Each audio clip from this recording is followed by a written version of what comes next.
ನಮಸ್ಕಾರ ವೀಕ್ಷಕರೇ, ನಿಮ್ಮ ಪಂಡಿತ್ ಶ್ರೀ ರಾಘವೇಂದ್ರ ಭಟ್. ಓಂ ಶ್ರೀ ಗುರುಭ್ಯೋ ನಮಃ. ವೀಕ್ಷಕರೇ, ಇಂದಿನ ಸಂಚಿಕೆಯಲ್ಲಿ ನಾನು ನಿಮಗೆ ಒಂದು ವಿಶೇಷವಾದ ತಂತ್ರವನ್ನು ಹೇಳ್ಕೊಡ್ತೇನೆ ವೀಕ್ಷಕರೇ. ಈ ತಂತ್ರದ ಯಾವ ಮೂಲ ಅಂದ್ರೆ ಶ್ರೀ ಗುರು ರಾಘವೇಂದ್ರ ಸ್ವಾಮಿಯ ಆರಾಧ್ಯರಾಗಿರುವ ಶ್ರೀ 108 ಬೀಜಾಕ್ಷರಿ ಮಂತ್ರಗಳಾಗಿರುವ ಒಂದು ತಂತ್ರ ವೀಕ್ಷಕರೇ.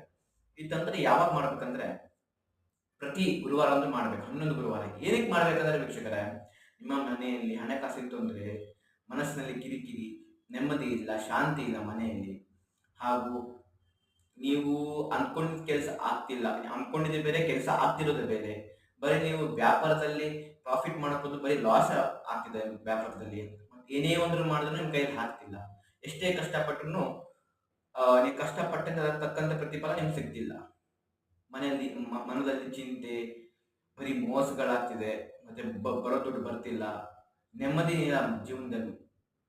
ವೀಕ್ಷಕರೇ, ಈ ಒಂದು ನಾನು ಮಾಡಿರೋ ತಂತ್ರ ಶ್ರೀ ಗುರು ರಾಘವೇಂದ್ರ ಸ್ವಾಮಿಯ ಆರಾಧರಾಗಿರುವ ಶ್ರೀ 108 ಬೀಜಾಕ್ಷರಿ ಮಂತ್ರದಿಂದ ಬಂದಿರುವ ಒಂದು ತಂತ್ರ ವೀಕ್ಷಕರೇ. ಈ ಒಂದು ತಂತ್ರವನ್ನು 11 ಗುರುವಾರ ಆಗಿ ನೀವು ಪರಿಪಾಲನೆ ಮಾಡ್ತಾ ಹೋಗ್ಬೇಕು. ಶ್ರೀ ಗುರು ರಾಯಸಲ್ಲಿ ಮಾಡ್ಕೊಂಡು ಹೋಗ್ತಾ ಇರ್ಬೇಕು. ಮೊದಲಿಗೆ ಬೆಳಿಗ್ಗೆ ಎದ್ದು ಶ್ರೀ ಗುರು ರಾಘವೇಂದ್ರ ಆರಾಧನೆ ಮಾಡ್ಕೋಬೇಕು ವೀಕ್ಷಕರೇ. ಅಂದ್ರೆ ಆರಾಧನೆ ಅಂದ್ರೆ ರಾಯರಿಗೆ ಗಂಧ ಹಚ್ಚಬೇಕು, ಪೂಜೆ ಮಾಡ್ಬೇಕು, ಪೂಜೆ ಪುನಸ್ಕಾರ ನಿಮ್ಮಲ್ಲಿ ಯಾವ ರೀತಿ ಮಾಡ್ತಾರೆ ಮಾಡ್ತಾ ಹೋಗ್ಬೇಕು. ಆದರೆ ನೀವು ದೇವರ ಮನೆಯಲ್ಲಿ ಹೆಬ್ಬಾಗಿಲಲ್ಲಿ ಅಂದ್ರೆ ದೇವರ ಮನೆ ಮೇನ್ ಡೋರ್ ಹತ್ರ ಅರ್ಶಿನ ಮತ್ತು ಹಾಲು, ಹಸುವಿನ ಹಾಲು, ಶುದ್ಧ ಹಾಲು ಎರಡು ಮಿಕ್ಸ್ ಮಾಡಿ ಸ್ವಸ್ತಿಕನ್ನು ಬಿಡಿಸ್ಬೇಕು ವೀಕ್ಷಕರೇ. ಸ್ವಸ್ತಿಕವನ್ನು ಬಿಡಿಸಿ ಅಂದ್ರೆ ಮನೆಯ ಮುಖ್ಯ ದ್ವಾರ, ಮನೆಯ ಮೇನ್ ಡೋರ್ ಆಗಲಿ, ಮತ್ತೆ ದೇವಸ್ಥಾನ ಮೇನ್ ಡೋರ್ ಆಗಲಿ, ಅದಕ್ಕೆ ಹಚ್ಕೊಂಡು ಹೋಗ್ಬೇಕು, ಸ್ವಸ್ತಿಕ್ ಬಿಡಿಸ್ಕೊಂಡು ಹೋಗ್ಬೇಕು.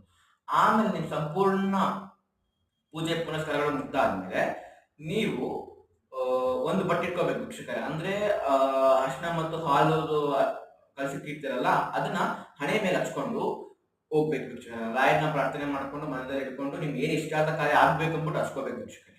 ನೆನ್ಸ್ಕೊಂಡು ಪ್ರಾರ್ಥನೆ ಮಾಡ್ಕೊಂಡು ಹೋಗ್ತಾ ಇರ್ಬೇಕು.